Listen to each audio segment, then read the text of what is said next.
Ito tagapatan ng report po sa labasan yung pila ko sa Palawan Barangay Seal of Excellence Award. Iginawad po ng PDEA Region 3 sa LGU ng Cuyapo, Nueva Ecija.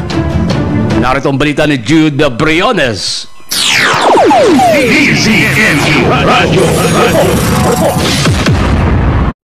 Iginawad ng Philippine Drug Enforcement Agency o PDEA Region 3 ang Balangay Seal of Excellence Award sa lokal na pamahalaan ng Cuyapo, Nueva Ecija kanina nga umaga, Agosto 5, 2025. Sa isang simpleng programa na isinagawa sa function hall ng naturang munisipyo ng naturang bayan, ay personal na tinanggap ni Mayor General Jose Hidalgo Jr. ng Cuyapo, Nueva Ecija ang naturang award na personal na iniabot ni Director 3 Jigara Montaliana, Regional Director ng PDEA Regional Office 3, kasama si Police Colonel Hirel Bruno, Acting Provincial Director ng Nueva Ecija Police Provincial Office.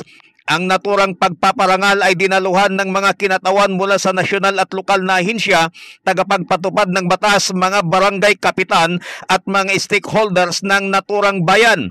Sa minsay ni Police Lieutenant Colonel Jeffrey Onde, Acting Chief of Police ng Cuyapo Municipal Police Station, ay nagbigay ng pagbati sa LGU ng Cuyapo at pasasalamat sa PDEA at nagbigay diin sa mahalagang papel ng Police Community Partnership sa pagkamit ng sustainable development at kaligtasan ng publiko.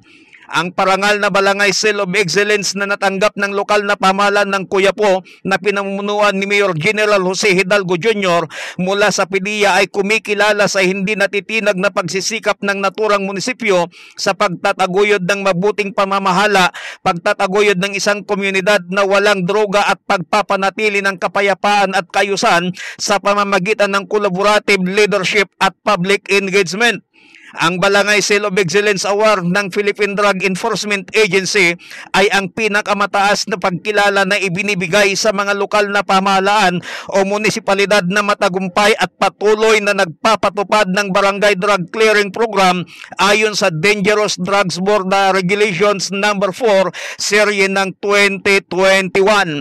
Mula dito sa bayan ng Cuyapo, Nueva Ecija, Jude Briones nagulat para sa Target on Air sa DZME 1530 ang Radyo TV.